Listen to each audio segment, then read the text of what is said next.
Bismillahirrahmanirrahim. Assalamualaikum warahmatullahi wabarakatuh. Innal hamdalillah nahmaduhu wa nasta'inuhu wa nastaghfiruh wa na'udzu billahi min shururi anfusina wa sayyiati a'malina. Man yahdihillahu fala mudilla lahu wa man yudlil fala hadiya lahu. Asyhadu an la ilaha illallah wahdahu la syarika lahu wa asyhadu anna Muhammadan abduhu wa rasuluh. Allahumma salli wa sallim wa barik ala nabiyyina Muhammadin wa ala alihi wa ashabihi wa man tabi'ahum bi ihsanin ila yaumiddin. Ya ayyuhan nas ittaqu rabbakumul ladzi khalaqakum min nafsin wahidah wa khalaqa minha zawjaha wa batha minhuma rijalan katsiran wa nisaa wattaqullaha alladzi tasaaluna bihi wal arham innallaha kana 'alaykum raqiba. Ya ayyuhalladzina amanu ittaqullaha haqqa tuqatih wa la tamutunna illa wa antum muslimun. Ya ayyuhalladzina amanu ittaqullaha wa qulu qawlan sadida yuslih lakum a'malakum wa yaghfir lakum dhunubakum wa man yuti'illaha wa rasulahu faqad faza fawzan 'azima. Amma ba'd, fa inna asdaqal hadisi kitabullah wa khairal hadi hadi Muhammadin sallallahu alaihi wasallam wa syarrul umuri muhdatsatuha fa inna kulla muhdatsatin bid'ah wa kulla bid'atin dhalalah wa kulla dhalalatin finnar. Nas'alullah as-salama minha. Bapak Ibu, ikhwani wa akhwati fillah, rahimani wa rahimakumullah. Bapak Ibu yang semoga selalu dirahmati oleh Allah Subhanahu wa taala. Alhamdulillah, segala puji marilah selalu kita memuji Allah Subhanahu wa taala. Karena sebagaimana yang dikatakan, yang disabdakan oleh Nabi kita sallallahu alaihi wasallam, sebagaimana hadis yang diriwayatkan oleh Imam An-Nasa'i, amma inna rabbaka yuhibbul hamda. Adapun Tuhanmu, kata Allah, kata Rasulullah, yuhibbul hamd, ya, mencintai pujian, menyukai pujian. Jadi memuji Allah adalah suatu ibadah yang sangat besar pahalanya di sisi Allah Subhanahu wa taala. Maka sudah selayaknya kita senantiasa memuji Allah Subhanahu wa taala dalam rangka untuk mensyukuri seluruh nikmat yang telah Allah berikan kepada kita. Nikmat kesehatan, kesempatan, kemudian nikmat keimanan dan hidayah. Inilah nikmat yang sangat luar biasa yang mesti seharusnya kita selalu mensyukuri Allah Subhanahu wa taala. Kemudian salam dan salam marilah selalu kita berselawat dengan memperbanyak ucapan Allahumma salli ala Muhammad wa ala ali Muhammad. Semoga salawat dan salam selalu Allah curahkan kepada Nabi Muhammad dan keluarganya, karib kerabat, para istri serta sahabat-sahabatnya yang mulia ridwanullahi alaihim ajma'in. Ikhwani wa akhwati fillah, Bapak Ibu sidang jamaah maghrib yang semoga dirahmati oleh Allah Subhanahu wa taala. Pada hari ini tidak henti-hentinya media sosial, media cetak, kemudian media televisi selalu mengkabarkan akan ketakutan manusia secara umumnya akan virus corona. Ya, ini adalah sebuah musibah, wabah yang dikenal dengan istilah syar'inya adalah ta'un. Ini adalah penyakit ta'un, hadirin yang dimuliakan oleh Allah Subhanahu wa taala. Sebagai seorang muslim, yang pertama kita meyakini seluruh musibah itu telah ditetapkan oleh Allah Subhanahu wa taala, dan seluruh musibah yang akan menimpa manusia ini tidak akan terjadi kecuali setelah diizinkan oleh Allah Subhanahu wa taala. Al-Qur'an telah menyatakan hal tersebut. Allah telah mengkabarkan kepada hamba-hambanya yang beriman. Bapak buka surat At-Taghabun ayat yang ke-11. Apa kata Allah Subhanahu wa taala? Ma asaba min musibatin illa biiznillah. Tidaklah tertimpa musibah apapun, karena musibah dalam ayat itu pakai tanwin, isim nakir, bermakna umum. Musibah apapun itu, sampai-sampai tertusuk duri pun, seseorang tidak akan tersusuk kakinya dengan duri, tidak akan luka tangannya kena pisau, apalagi corona ya, yang sudah internasional ya musibahnya. Ini tidak akan terjadi kecuali ya itu telah ditetapkan dan diizinkan oleh Allah Subhanahu wa taala. Namun yang mesti kita ketahui apa penyebabnya. Dan penyebabnya tidak lain dan tidak bukan adalah karena perbuatan manusia. Karena Allah tidak akan menurunkan suatu musibah pun melainkan karena perbuatan tangan-tangan manusia. Allah telah mengkabarkan itu kepada kita dalam Al-Quran. Bapak buka surah Asy-Syura ayat yang ke-30. Apa kata Allah Subhanahu wa taala? Wa ma asabakum min musibatin illa fabima kasabat aydikum wa ya'fu an katsir. Dan tidaklah Allah Subhanahu wa taala menimpakan kepada kalian musibah apapun illa fabima kasabat aydikum, kecuali karena perbuatan tangan-tangan kalian. Dan Allah banyak mengampuni, memaafkan hamba-hambanya.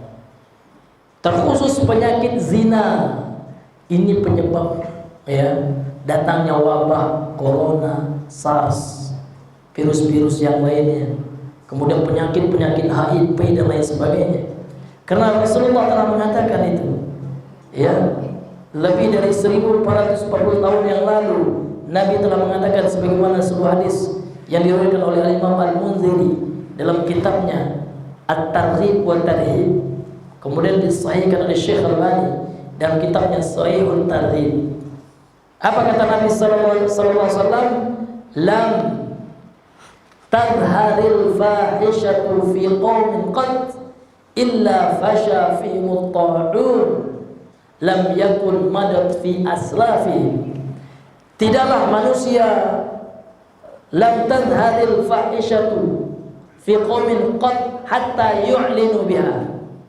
Tidaklah terjadi ya perbuatan zina di tengah-tengah suatu kaum, di tengah-tengah suatu masyarakat, hatta yu'linu biha, sampai masyarakat itu melakukannya secara terang-terangan, illa fasha fi mutta'un, kecuali Allah akan menimpakan bagi mereka wabah penyakit yang belum pernah terjadi pada umat-umat sebelumnya. Lam takun madat fi aslafihim. Apa di antara penyakitnya? Ya, corona ini bisa. Karena di Cina awalnya itu luar biasa. Ya. Suatu kebudayaan orang Cina itu, Pak. Ada teman dari teman lah ya. Dia punya teman orang Cina dan Muslim, orang kafir Cina. Jadi kalau Cina itu, Pak, kalau dia mau menikah itu ya dihamilinya dulu calonnya gitu. Kalau udah hamil baru dinikahi. Ini kebudayaan Cina ini. Kebudayaan zina. Banyak anak-anak zina, nauzubillahi min dzalik, kecuali Cina yang diberikan hidayah oleh Allah Subhanahu wa taala. Sehingga perbuatan kemaksiatan perzinaan itu lumrah di situ. Sehingga ada orang Cina Islam Aigur ya yang menentang hal itu, marah pemerintah Cina ya. Di karantinanya, dimurtadkan orang Islam karena ingin berpuasa tidak dibolehkan. Dibuat perundang-undangan yang melarang umat Islam menjalankan agama Islam di Aigur itu. Akibat perbuatan mereka itu Allah tampakkan. Allah tidak mengirim kepada mereka bala tentara dari pasukannya, dari malaikatnya, tidak. Cuman Allah ya utus tentara Allah berupa makhluk bersel satu. Ya, makhluk kecil tidak kelihatan, namun luar biasa, Pak. Ini menunjukkan Allah itu Maha Kuat. Dengan virus saja manusia potong-panting, kelabakan, ketakutan. Apalagi Allah turunkan bola tentaranya yang besar daripada itu, Pak. Ini menunjukkan apa? Kuasa Allah, manusia itu lemah. Ini dari Allah Subhanahu wa taala. Allah mengatakan wala nuziqannahum minal adzabil adna. Sungguh akan kami timpakan kepada mereka azab yang rendah, azab yang kecil di dunia ini. Kalau mereka tidak masuk Islam, tidak beriman kepada Allah, Allah akan timpakan azab yang lebih besar. Wala nuziqannahum minal adzabil adna dunal adzabil akbar. Supaya apa? La'allahum yarji'un. Supaya mereka kembali kepada Allah Subhanahu wa taala. Itu hikmah di balik setiap musibah. Namun sebagai seorang muslim jangan takut, jangan khawatir. Karena Nabi mengatakan dalam hadis sahih Bukhari, di sahih disepakati. Apa kata Nabi? At-ta'unu syahadatun ya min hadhil ummah. Penyakit wabah kalau menimpa umat ini, umat Islam yang beriman kepada Allah, ini adalah sebagai bentuk syahid dia di sisi Allah. Luar biasa kalau mati syahid, Pak, insya Allah langsung masuk surga. Ya, namun syaratnya tentu orang ini adalah orang yang tidak berbuat syirik, kemudian selalu bertobat kepada Allah, menghindari dosa besar. Jadi dengan khawatir dengan corona gitu. Yang kita khawatirkan adalah penyakit hati kita. Sudah condong kepada kesesatan, sudah condong kepada kesyirikan, ini yang bahaya. Musibah dunia ini ringan, dia dibandingkan musibah dalam masalah agama ini yang besar, hadirin yang dimuliakan oleh Allah Subhanahu wa taala. Maka kita harus senantiasa berdoa kepada Allah, Allahumma ya muqallibal qulub tsabbit qulubana ala ta'atik, ya musarrifal qulub tsabbit qulubana ala dinik. Itu doa kita. Kita mohon kepada Allah supaya Allah memberikan kepada kita keistiqomahan di jalan Islam ini, di atas sunnah ini, di atas tauhid, ya. Dan semoga Allah menjauhkan diri kita dari perbuatan syirik, perbuatan bid'ah, kemudian perbuatan maksiat dan perbuatan sia-sia. Karena syaitan itu, hadirin, dia sangat hebat dalam menipu manusia, membujuk rayu, menyesatkan manusia. Pertama, iblis memerintahkan kepada para tentaranya sebagaimana disebutkan oleh Imam Ibnu Qayyim, yang cara iblis menjerat, menyesatkan manusia. Pertama, manusia itu ya diajaknya untuk berbuat syirik. Ini pertama, dosa yang paling besar. Namun alhamdulillah dia adalah seorang yang hebat tauhidnya, dia orang belajar tauhid dia. Ya. Namun setan iblis tidak berputus asa. Setelah itu ya dimotivasinya, kamu harus banyak beramal, sehingga terkadang amalannya adalah amalan yang jauh dari contohnya Nabi SAW. Sehingga banyak perbuatan ya, sehingga zikir sampai dia sempoyongan, nggak sadarkan diri, ya dia merasa mantap, beda. Namun rupanya dia adalah seorang pelajar ahlu sunnah, dia selalu mempelajari sunnah Nabi. Ya, iblis belum berputus asa. Iblis akan menghiasi kepadanya perbuatan maksiat, zina lah, ya, dosa-dosa besar yang lainnya. Rupanya dia orang yang taat, ya, dan iblis pun tidak berputus asa. Kalau dia orang yang taat, maka iblis akan membuat dia banyak melakukan perbuatan-perbuatan mubah sehingga melalaikan yang melakukan yang sunnah. Ya, main sepak bola diikutinya, main ini diikutinya, ngajinya ya sepekan cuma sekali, itu pun sering bolong-bolong. Ini tipu daya iblis itu. Hati-hati ya. Ya, memang itu mubah hukum asalnya, tapi iblis bermain di situ. Ya, ingin membuat dia sibuk ya dalam perkara-perkara sehingga melalaikannya dari perkara-perkara yang sunnah. Ya, kalaulah dianggap sunnah menurut ilmu ya, rupanya wajib juga dalam beberapa materi pembahasan dalam ilmu ini. Hadirin, itulah tipu daya syaitan dalam menyebab manusia yang harus kita waspadai, kata ulama ya. Maka untuk itu hadirin, kita harus senantiasa membuat agenda-agenda yang semuanya bernilai ibadah. Ya, seperti baca Al-Quran harus ada.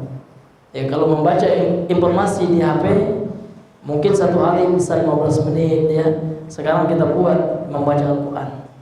Ya, kita luangkan 15 menit itu sudah bisa satu juz ya. Nah, itu luar biasa. Ya. Kemudian kita buat agenda setiap harinya bersedekah. Meskipun 500 perak atau 1000, namun rutin. Sedikit rutin itu lebih Allah cintai. Namun sekali sedekah 1 juta, rupanya sekali 2 tahun, sekali setahun. Kemudian enggak lagi sedekah, ini kurang afdal ini. Tapi kalau dia banyak uang setiap hari 1 juta, itu lebih bagus, Pak. Tapi kalau nggak mampu, meskipun sedikit namun rutin, Pak, kita buat agendanya. Ya, setiap pagi saya harus ke masjid Alimah Makmur misalkan. Ya, saya harus ngasih uang meskipun 1000. Ya, dalam keadaan sembunyi-sembunyi, nggak ada orang yang tahu. Ya, nggak apa-apa, Pak. Namun harus ada setiap harinya itu gitu. Ini kalau bisa, ini akan semua bernilai pahala. Kemudian kalau kita punya uang lebih, kita datang ya tetangga kita, siapa sih yang paling miskin gitu. Setiap sepekan ya kita ada agenda beli beras, kita kasih dia beras. Subhanallah, ini semuanya ya pahala yang luar biasa yang mesti kita buat agendanya, Pak. Kita susun secara rapi. Untuk perkara dunia manajemennya luar biasa. Ginilah di kantornya. Namun untuk agama pun kita perlu ya, untuk ibadah kita perlu kita buat manajemen. Inilah manajemen akhirat itu, Pak. Ya. Ini hadirin dan dimuliakan Allah Subhanahu wa taala. Kemudian salawat dan salam marilah kita senantiasa bersalawat kepada Nabi yang mulia sallallahu alaihi wasallam. Thayyib, Bapak Ibu yang dirahmati Allah Subhanahu wa taala, kita kembali membahas pembahasan kita dari buku ini. Buku Al-Fawaqihul Janiyah min al-Athari Salafiyah telah sampai kepada halaman 25. Pada buku ini halaman 25. Masih berkaitan dengan ilmu ya. Qala al-muallifu hafizahullah taala, berkata penulis yang semoga dijaga oleh Allah Subhanahu wa taala, ma yumna'u minal ilmi wa yudhabu bi barakatihi, apa perkara yang menghalangi seseorang dari ilmu dan yang menghilangkan keberkahan dari ilmu tersebut.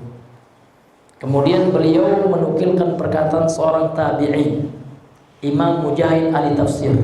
Kalau Bapak buka buku tafsir Ibnu Katsir, tafsir Al-Baghawi, tafsir At-Tabari, kan, kemudian tafsir Adwaul Bayan dan tafsir-tafsir bil Ma'sur, tafsir yang mendahulukan Al-Quran dan Sunnah, kemudian pendapat sahabat dan tabi'in. Nah, ini akan selalu Bapak temui perkataan Mujahid. Qala Mujahid, berkata Mujahid. Karena memang Imam Mujahid ini adalah muridnya Ibnu Abbas. Murid langsung ketemu dengan Ibnu Abbas. Dan Ibnu Abbas ini adalah ahli tafsirnya para sahabat yang didoakan oleh Nabi untuk paham tafsir Al-Quran. Dan dia adalah anak dari paman Nabi atau ponakan Nabi, anak dari Abbas. Abbas saudara Abdullah ayah Nabi SAW. Jadi apa kata Imam Mujahid sebagaimana disebutkan dalam Sahih Al-Bukhari. Jadi Imam Al-Bukhari meriwayatkan perkataan dari Imam Mujahid ini. Ya. Ta'liqan fi Kitabil Ilm, ya, pada komentar beliau dalam Kitabul Ilm. Jadi beliau mempunyai dalam Sahih Bukhari ada kitab khusus namanya kitab tentang masalah ilmu, apa itu hukum untuk ilmu, ketentuan ilmu. Di dalam Kitabul Ilm ada bab yang beliau tuliskan namanya Babu al-haya'i minal ilm, bab malu dari menuntut ilmu. Ya, bab malu dari menuntut ilmu ini adalah malu yang tercela. Ya. Apa kata Imam Mujahid ini? Qala Mujahidun rahimahullah, berkata Mujahid semoga dirahmati oleh Allah, la yata'allamul ilma mustahi wala mustakbirun. Tidaklah bisa menuntut ilmu, tidaklah fokus menuntut ilmu orang yang malu dan orang yang sombong. Jadi orang yang pemalu ya, ini tidak akan bisa menuntut ilmu dan tidak akan bisa memperoleh ilmu.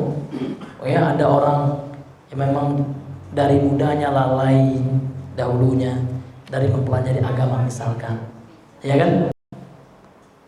Dia nggak bisa baca Al-Quran gitu. Rupanya ya diajak sama temannya, ayo Pak jangan malu lah Pak ya.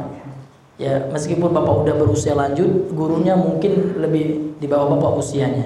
Ah saya malu ya. Nah, ini penghalang ini Pak. Nggak boleh malu. Ya ini malu yang tidak terpuji. Malu itu memang kata Nabi sebagaimana dalam hadis Sahih Bukhari, fa innal haya'a minal iman kata Nabi. Sesungguhnya malu itu bagian dari iman. Ini adalah malu yang terpuji. Karena malu itu ada dua apa ya? Ya ada malu yang terpuji, ada malu-maluin, malu-maluin ya. Ada malu yang tercela. Nah, itu malu yang tercela ini Pak, mau sholat malu. Ini malu-maluin aja Pak ya. Sebagai orang Islam kita malu kok nggak sholat kan gitu. Ada juga ya Pak, anak-anak yang masih labil itu, remaja itu. Apalagi yang salah pergaulan ya, kawannya adalah anak-anak Cina misalkan, malu dia sama anak teman-temannya yang Cina, nauzubillah, atau temannya anak-anak gaul ya, pas dia mau sholat diledekin ya, dicemooh. Nah, ini atau akhwat yang telah balik kena salah gaul ya, mau pakai jilbab malu dong teman-teman ya, nauzubillah. Misalnya ini malu yang tercela. Kemudian nggak bisa baca Al-Quran ya, mau belajar malu, saya nggak bisa Pak ya, ngaji saya alif bata, nggak apa-apa, nggak usah malu gitu ya. Orang minuman keras saja bermaksiat nggak ada yang malu ya. Cina ya, celananya sampai ke lutut nggak ada yang malu ya, santai aja. Kok anti yang pakai jilbabnya sudah syar'i malu, ngapain malu kan gitu ya. Orang pacaran sekarang Pak ya, berani dia, jelas-jelas salah ya, nggak malu dia. Kenapa kok ngaji itu malu? Nauzubillah min zalik. Ini malu, ini kata beliau. Ya, ini penghalang orang untuk belajar. Malu, saya nggak nangkap nggak apa-apa. Ya, kalau antum nggak nangkap, tambah lagi nggak belajar. Ya, antum dapat dua. Ya, yang pertama, ya antum nggak belajar dapat satu dosa. Yang kedua tidak berusaha dan malu untuk menuntut ilmu. Meskipun kita nggak bisa-bisa, namun kita rajin, insya Allah niat kita itu yang dilihat oleh Allah, yang dinilai oleh Allah. Ini bapak ini masya Allah ya. Meskipun dia nggak bisa-bisa, mungkin faktor usianya telah lanjut ya, namun dia rajin. Nah, ini yang dihitung oleh Allah. Ini yang dilihat oleh Allah Subhanahu Wa Taala. Ya, insya Allah dia dapat berkah dari ilmu tersebut. Saya punya teman. Oh ya Pak ya, pernah belajar di Mahat Bahasa Arab di Padang dulu. Namanya Mahat Az-Zubair ya. Sekarang kayaknya masih ada ya. Waktu pengajarnya itu Ustaz Elbi Syam dulu kan, Ustaz Abdul Halim ya, pada tahun 2006 itu. Ini rami itu ikhwan-ikhwannya ikut. Bahkan ada bapak-bapak sudah usia 65. Mas rajin Masya Allah. Ya, bahkan bapak itu yang paling rajin gitu. Karena memang sudah pensiunan dan tidak ada lagi keterikatan di kantor atau di instansi mana tempat dia bekerja, sudah free, bebas pada waktunya.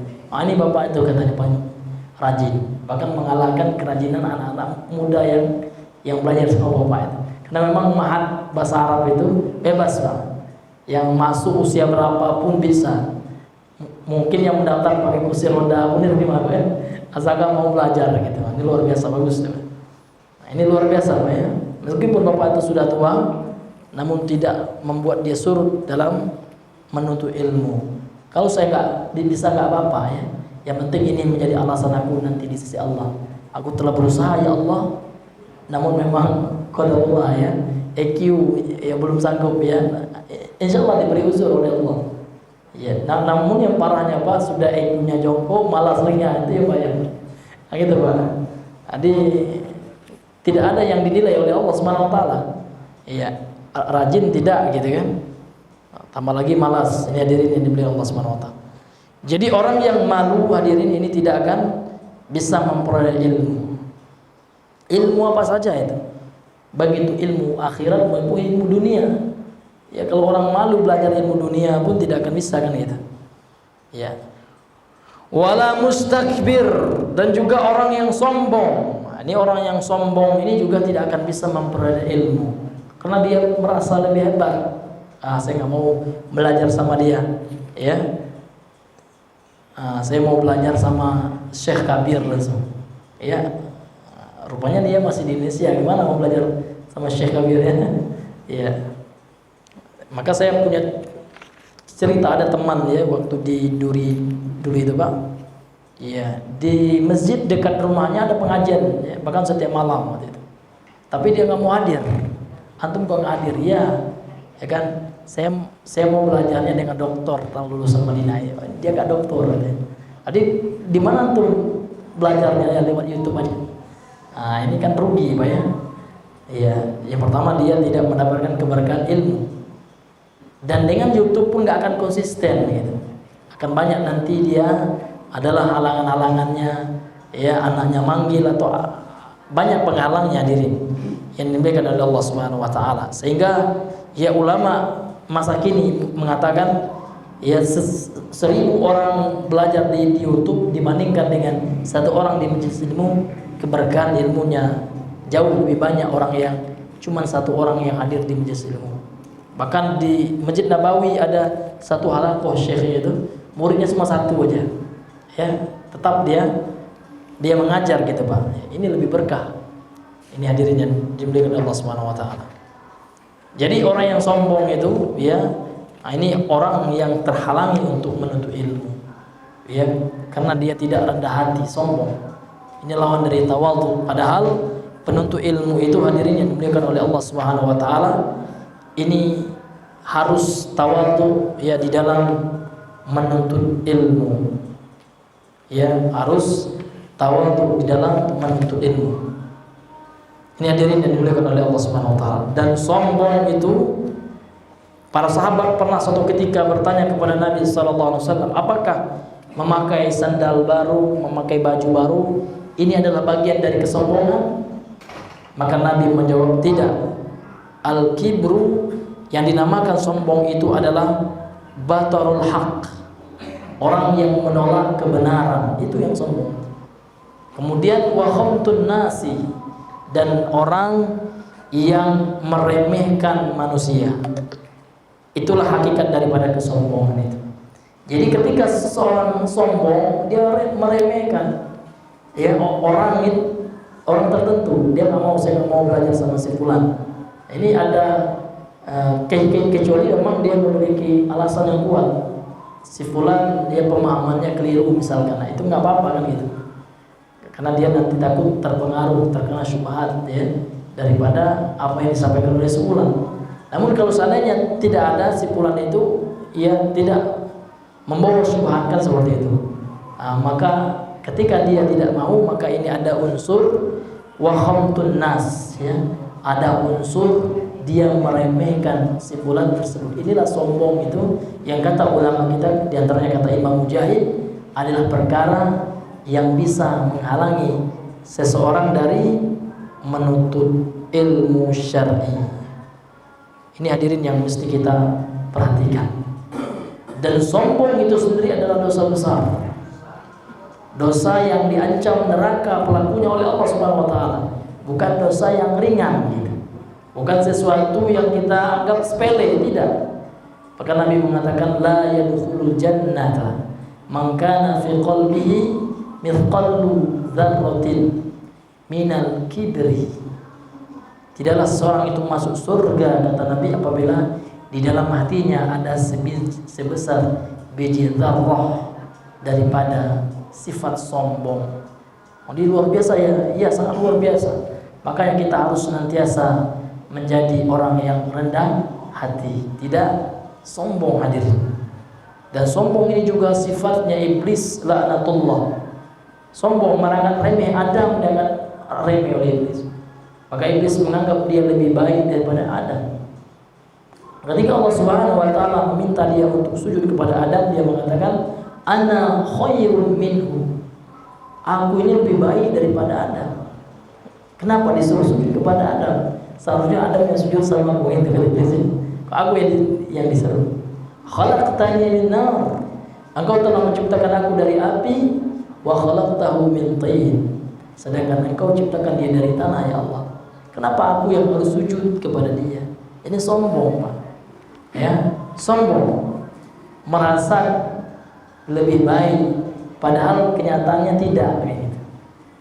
Kenyataannya ya tidak, sehingga dari sifat sombongnya ini dia tidak lagi menjalankan kebenaran yang Allah wahyukan kepadanya, yakni perintah sujud.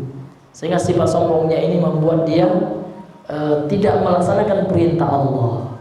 Inilah sombong yang menyebabkan iblis dilaknat oleh Allah. Jadi kalau seandainya ada orang sombong sekarang sehingga mengantarkannya untuk menolak kebenaran, ya, karena kesombongannya, Pak, ya ada seorang misalnya nggak mau sholat dia, namun dia sombong, ngapain sholat? Alhamdulillah, ya. Ketika ada orang menyampaikannya tentang bagaimana kedudukan sholat dalam Islam, bagaimana agungnya perintah sholat, dengan kesombongan terkadang ada orang yang menolaknya. Ya, ini termasuk sifatnya iblis, na'udzubillahi min zalik. Ini yang mesti kita perhatikan, hadirin yang dimuliakan oleh Allah Subhanahu wa ta'ala.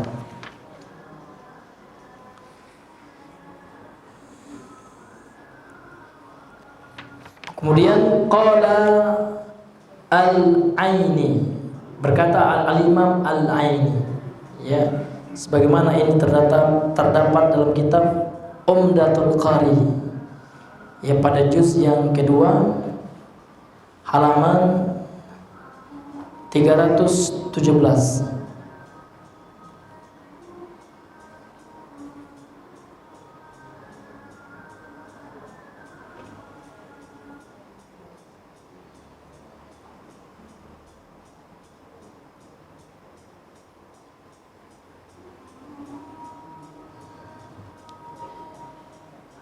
Lil ilmi afatun, ya, ilmu itu memiliki afat, ya, afat yang dari afatun, ya, ilmu itu memiliki penyakit,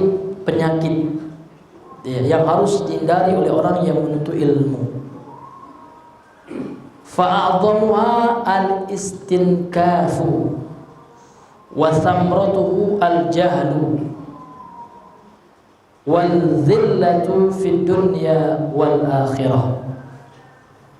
Jadi ilmu itu ya memiliki penyakit, ya, yang harus kita perhatikan. Maka yang paling besar dari penyakit-penyakit itu adalah al-istinkaf, ya, adalah, ya, sifat, ya, meremehkan ilmu dengan cara tidak mengamalkannya. Ini bentuk meremehkan ilmu.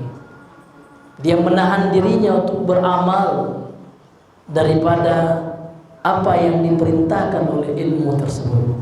Ini yang harus diperhatikan. Banyak orang yang berilmu sekarang namun tidak memperhatikan apa hak ilmunya, karena ilmu itu akan menjadi ilmu yang bermanfaat apabila diamalkan. Namun dia istinkaf, ya. Bahkan dia menahan dirinya untuk tidak beramal dengan ilmunya dan meminta orang lain pun tidak mengamalkan ilmunya. Cukup kita tahu saja rokok itu haram, namun tetap merokok juga. Ini bahaya nih. Cukup kita tahu saja riba itu haram, namun tetap juga, ya, kredit dengan leasing, ya, dengan PF apa? FIF apa? Iya, dengan lembaga-lembaga riba yang lainnya. Ini hadirin, ya, orang yang tidak mengamalkan ilmunya. Cukup kita tahu saja ilmu itu, sholat itu wajib. Ada pak anak pesantren, saya diceritakan sama kakak iparnya, ya kan, la ilaha illallah, yang tamat pesantren di Bukit Tinggi katanya. Namun sekarang sholat aja enggak, ya, subuh tidur aja, ya, bahkan Jumat pun nggak datang deh. Ini parah, ya, parah. Padahal tahu ilmunya, Pak. Namun ini tidak melaksanakan ilmunya, tidak mengamalkan ilmunya. Ini yang penyakit ilmu yang harus kita waspadai. Ini afatul ilmi, ya, tidak mengamalkan ilmu tersebut. Kemudian wa thamratuhu al-jahlu, buah, ya, daripada penyakit ilmu itu adalah kebodohan, ya, dan merasa pura-pura bodoh gitu. Dia sebenarnya sudah belajar ilmu, namun pura-pura nggak tahu, ya, tidak diamalkannya. Ini penyakit. Ada orang yang sudah lama belajar agama, belajar itu, ya, kadang sholat ke masjid pun nggak bisa dia gitu, Pak. Apa yang dipelajarinya selama ini, ya, dan pura-pura bodoh. Nah, ini yang mesti kita perhatikan, kata beliau. Wadzillatu fid dunya wal akhirah, dan kehinaan di dunia dan di akhirat akibat tidak mengamalkan ilmunya. Jadi orang yang tidak mengamalkan ilmu ini, kata beliau, akan mendapatkan kehinaan, baik itu di dunia maupun di akhirat. Di akhirat orang-orang akan mengatakan, ini percuma saja sekolah tinggi-tinggi, ya sholat aja enggak, ya. Ini Pak hadirin yang beliau Allah Subhanahu wa taala. Ya, karena waktu azan telah masuk, insyaallah taala kita akan lanjutkan lagi sedikit setelah sholat Isya. Subhanakallahumma wa bihamdika asyhadu an la ilaha illa anta astaghfiruka wa atubu ilaik.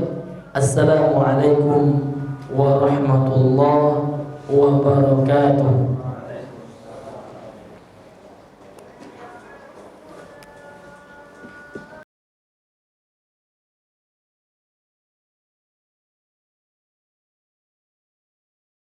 Bismillahirrahmanirrahim. Assalamualaikum warahmatullahi wabarakatuh. Alhamdulillahi wa kafa, wassalatu wassalamu ala rasulina al-mujtaba Muhammadin wa ala alihi wa ashabihi wa man tabi'ahu bi ihsan ila yaumiddin, amma ba'd. Bapak Ibu sidang jemaah Isya yang semoga dirahmati oleh Allah Subhanahu wa taala, kita kembali melanjutkan pembahasan kita dari membahas kitab Al-Fawakihul Janiyah minal Atharis Salafiyah yang sedang kita bahas ini.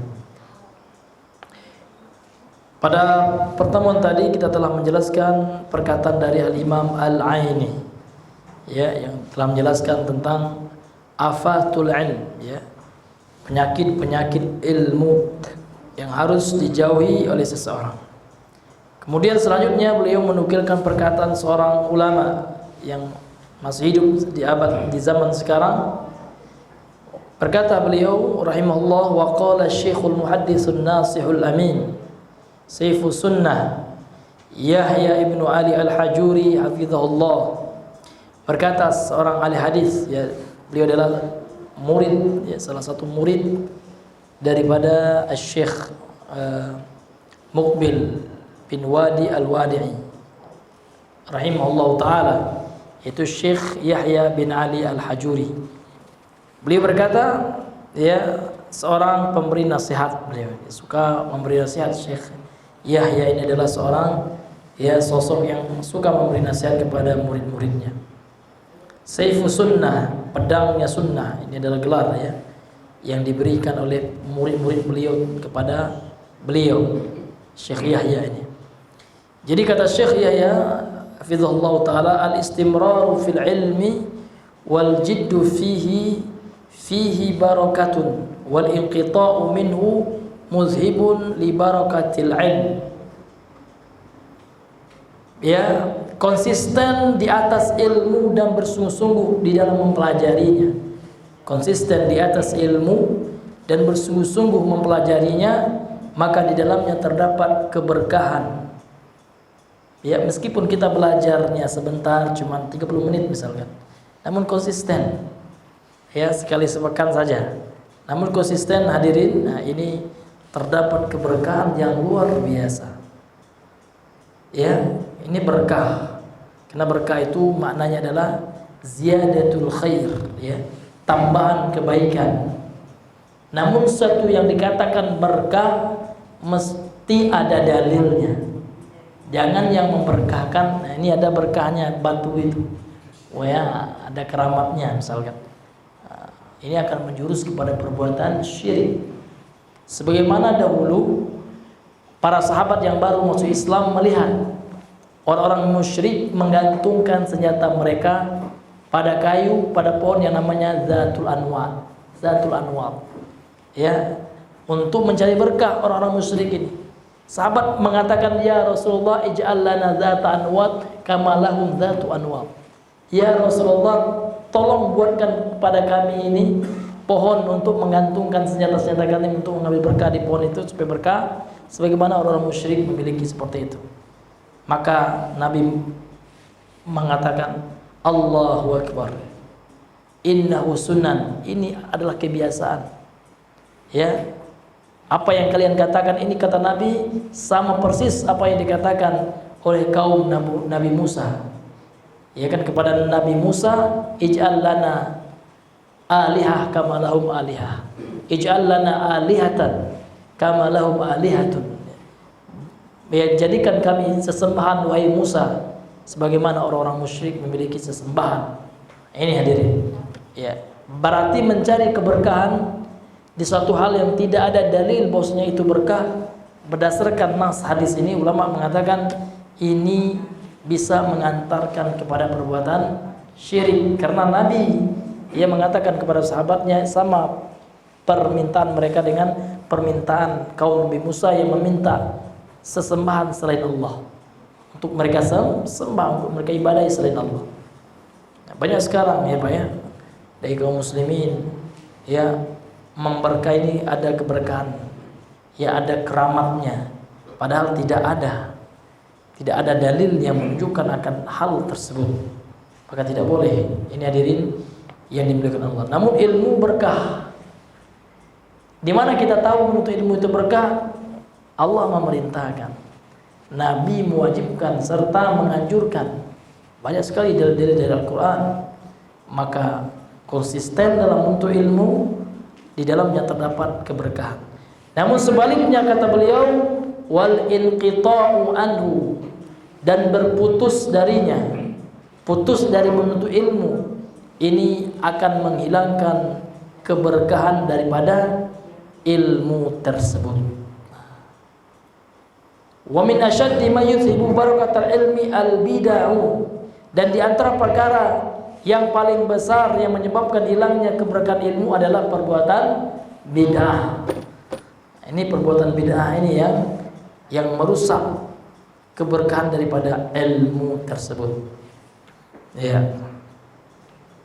Kemudian wa tahazzub, dan berkelompok-kelompok yang dikenal dengan istilah hizbiyah. Saya kelompok saya ini ya. Kemudian bangga dengan kelompoknya dan membangun loyalitas di atas kelompoknya tersebut. Nah, ini hizbiyah dan ini tercela. Ini sifatnya orang-orang musyrikun. Ya, kata Nabi, ya, kata Allah Subhanahu wa taala terhadap ketika menyifati orang-orang musyrik itu, wala takunu kalladzina farraqu dinahum wa kanu syi'an kullu hizbin, ya kan,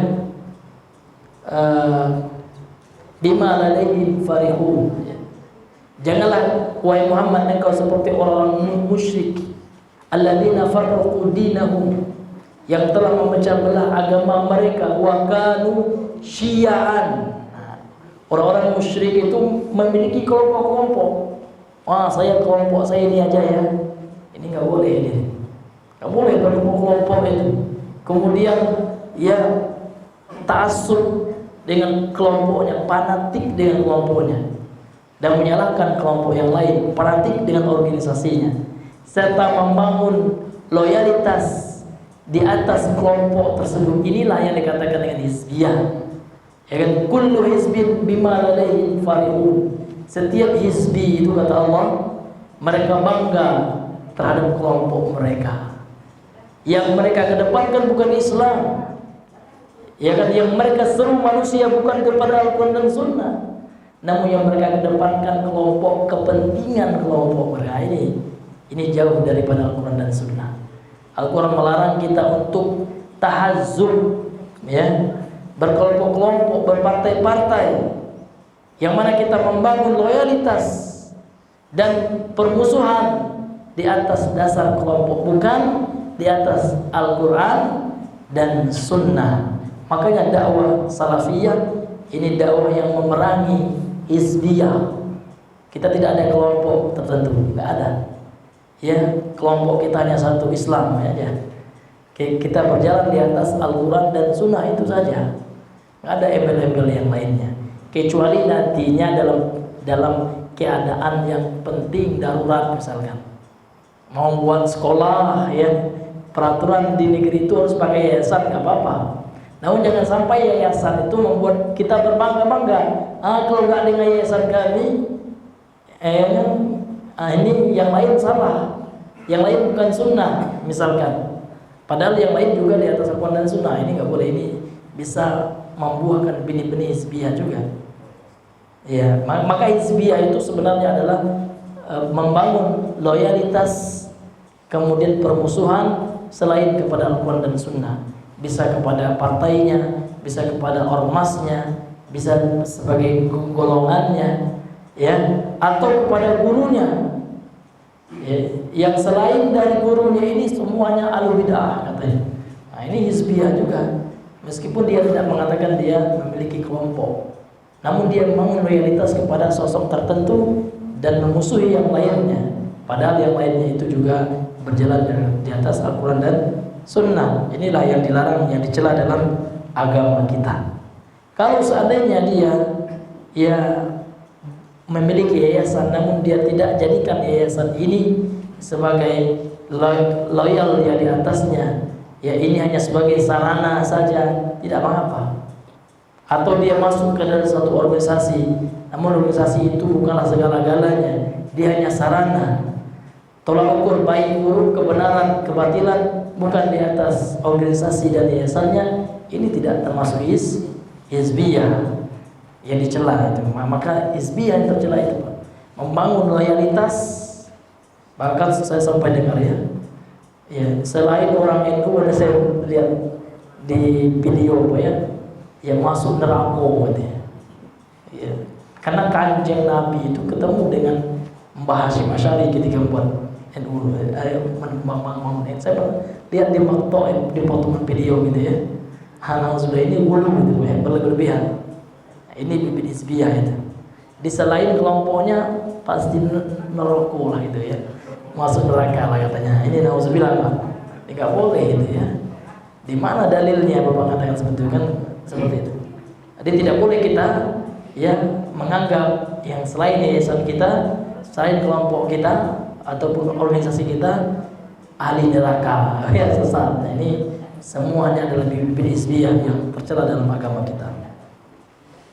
Wal iqbalu ala dunya, dan condong kepada dunia. Ini juga merusak keberkahan ilmu. Jadi kalau seandainya ilmu agama ini ya sudah ada motif-motif embel-embel dunianya sehingga mempengaruhi niatnya, ini bahaya. Cepat-cepat kita perbaharui niat kita gitu. Jangan sampai kita mencari keuntungan di atas agama, ini bahaya. Namun kita harus mengeluarkan dunia untuk agama. Bukan kita mencari mencari dunia dengan agama, Pak. Tapi kita mencari agama di dunia kita. Kita punya uang, kita punya usaha, kita gunakan untuk menyebarkan agama Allah, itu baru bagus, Pak. Namun jangan kita mencari keuntungan ya yang dibaluti, yang dihiasi atau yang dipelopori dengan embel-embel agama, sehingga terjadi penipuan atas nama agama. Banyak sekarang, Pak, ya perumahan sunnah katanya, itu sunnah ya, rupanya menipu, ada juga gitu, Pak. Ya na'udzubillahi min zalik, yang mencari dunia dengan embel-embel agama, ini bahaya, Pak. Tapi sebaliknya kita harus mencari agama, mencari akhirat dengan menjual dunia kita, nggak apa-apa. Itu jauh lebih mulia di sisi Allah Subhanahu wa taala. Ya. Nah, mungkin mengingat waktu ya, mungkin kita cukupkan dulu pembahasan kita pada malam hari ini sampai di sini. Seluruh yang benar itu datang dari Allah semata, kemudian yang salah, khilaf, lupa dan keliru dari kami pribadi dan dari syaitan syaitan yang terkutuk. Subhanakallahumma wa bihamdik asyhadu an la ilaha illa anta astaghfiruka wa atubu ilaik. Assalamualaikum warahmatullahi wabarakatuh.